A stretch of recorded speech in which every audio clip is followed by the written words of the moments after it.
Хүн төрөлхтөн ер нь зовлон гэдэг зүйлээс хичээс алах юмсан.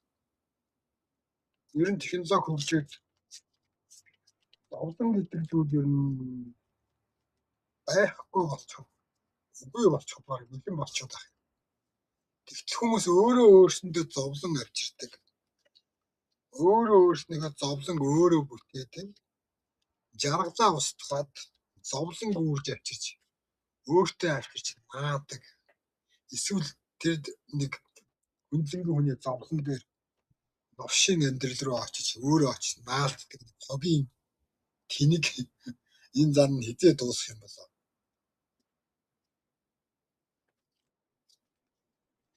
Технологи хөгжих нь яг хөгжчихтэй.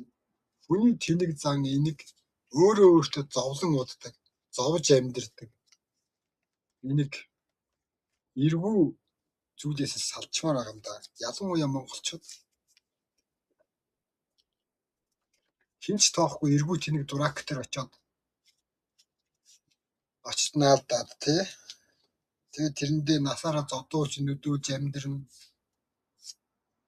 Эсвэл өөрийг нь тоохгүй байхад очиж наалдаад нэг хүүхэн дээр очиж наалдаад насаараа мөлжүүлж амьдрын зарим ирчүүд тий. Зарим хүүхнүүд нь болохоор дүүрсэн тэнэг дурактай архичилдаа суучаад насаараа нүдүүл зодуулж хартуулж ингээд тамлуулж амьдрын. Технологи өчнөөс яхаа хөгжчихэд байх юм тий. Гэхдээ одоо юм болгоны хийж ин баг технологи гэсэн чинь дүүрсэн тэнэгүүд бол өөрөө өөрсөндөө зовлон уддаг. Энийг юм бол хариулахгүй шиг байна. Тэгээ энэ нь бол хүнээс өөрөөс нь болж байгаа. Өөртөөс нь шалтгаалдаг зүйл учраас технологи хөгжсөн хөгжөөг хоёрч ялгаа хамаагүй л дээ.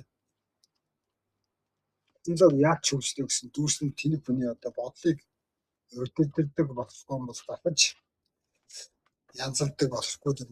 Хэрвээ тийхгүй л бол тэр хүмүүс тэнэгтэй хэвээрэл авах бах тий. Өөртөө зовлон удаж зовж амьдрдаг нь хэвээрэл авах бах тий. Тарих мэдрэлийн системээр нь ороод тэнэг үйлдэлийг нь зогсоодог.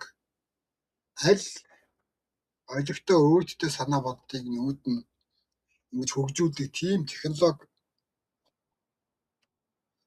байвал харин тийм одоо юу ч үгүй тархинд суулгах юм бол харин тэр дүүрсэн тэнэгүүд гайгүй болж магадгүй тий. Тэрнээс биш өөрөө өөрсдөө зовлон уддаг.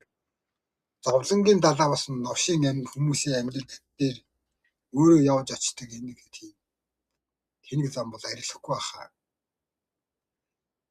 Ер нь тэр тэнэг зангуудыг бол хүн өөрөө л арилгана шүү дээ.